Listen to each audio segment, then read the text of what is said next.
Okay, Saul, we're going to start. Okay, let's go. Okay.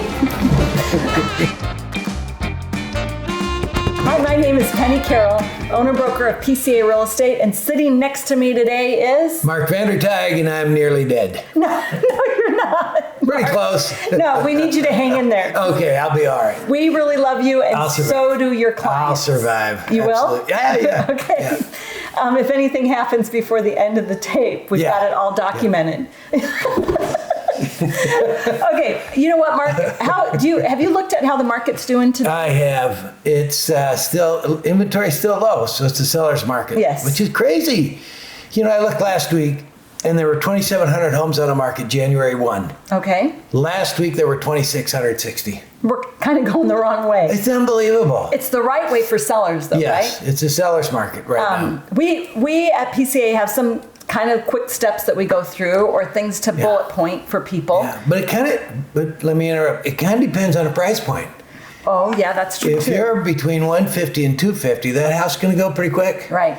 But if it's in the upper range, that 300 to 400, 500,000, it's going to take a little longer. And then there are certain houses above that that'll go because that group has money and they don't care about the interest rates or gas prices.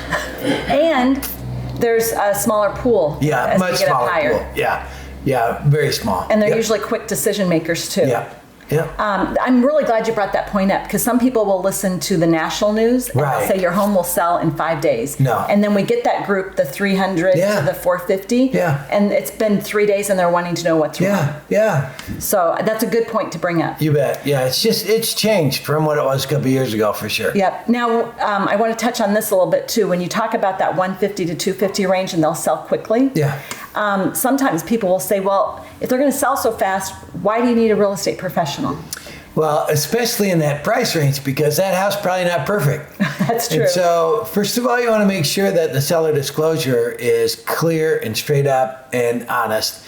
Secondly, in that price range too, you might want to consider a pre-listing inspection. Yes. So that you have an inspector come in and tell you, here's the things you're going to need to fix, because these are the things they're going to find out. Right. Yeah.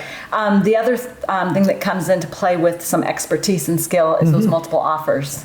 So yes, and that's interesting. I'm not really a fan of highest and best, but it's pretty common. Right. Yeah. And as you're sitting there with your seller and looking, sometimes I've seen up to 20 offers on a home. Yeah. Not so much this year. Right. This year it might be 3 or 4 if that house is in that 150 to 250 range. And in good condition. Right. Yeah. And there's a lot of things that we look at. It's not always purchase price, Mark. No, it can be timeline. How soon can you move? It can be the quality of the loan. Right. If you have, Bob's mortgage company, that might not carry a lot of confidence. That's a new one. I haven't heard of Bob's. I haven't heard of Bob's either, but I'm sure he's a good guy. There's quite a few online mortgage companies where you can get pre-approved. Right. I really recommend local. And your sellers, our sellers, are being taught that you want a lender that's right here that you can walk in and go talk to. Exactly.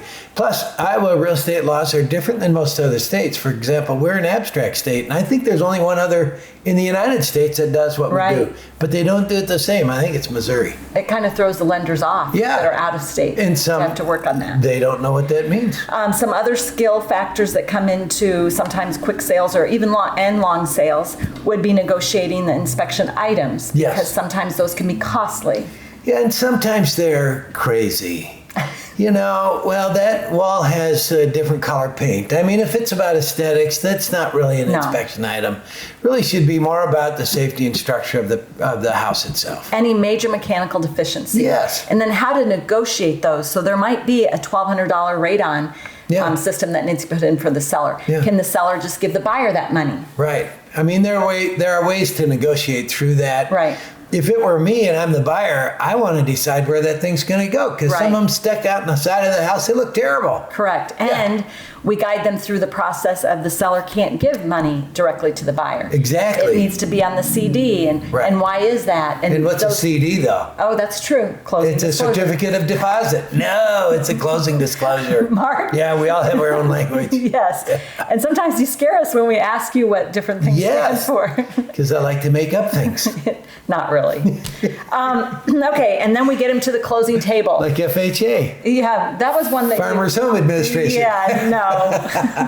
And It's Federal Housing Authority. and some of them believed you. I know. Well, Yeah. you say it with sincerity. And that's exactly why we like you on the team, Mark. I'm training to be a politician. I want to say it with confidence, even though I'm lying through my teeth. And so that's it for Pennie Sense, right?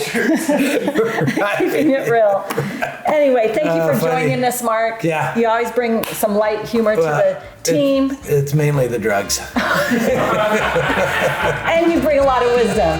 So that's it for Pennie Sense. Tune in next week. Yeah, bye. Okay.